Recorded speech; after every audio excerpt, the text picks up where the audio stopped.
Welcome. In front of me is a CAT S40, and today I will show you how to go through the setup process of this device.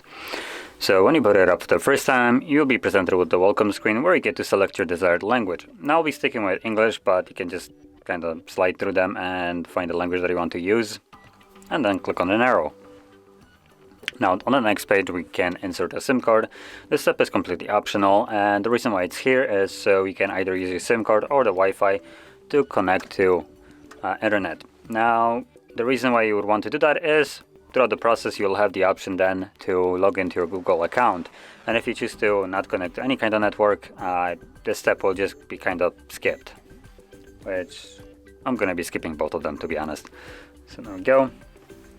Additionally, date and time will not be set automatically without any kind of network connection, so if it's incorrect you can fix it up.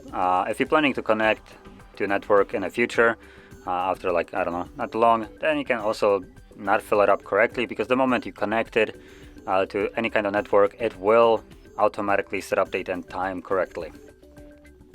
Then we have name, so you can fill up the field right here. Again, optional. If you choose to leave this empty, the device will name itself by the name of, well, itself, which will be CAT S42 or something along those lines. Even if you choose to fill up those fields, then later on, for instance, in like hotspots and Bluetooth devices, instead of seeing CAT S42, you will see whatever you filled up right here. Protect your phone will allow you to set up a screen lock on the device. So set it up. We have a choice between PIN, pattern, or password. I'll go with the PIN for here. And whoops, there we go. So draw it, tap on continue, redraw the pattern, confirm, and this will automatically set it up. Now it also gives you an option how notifications will be displayed on the lock screen when you haven't unlocked the device. So if you don't want any kind of notifications, you can choose that.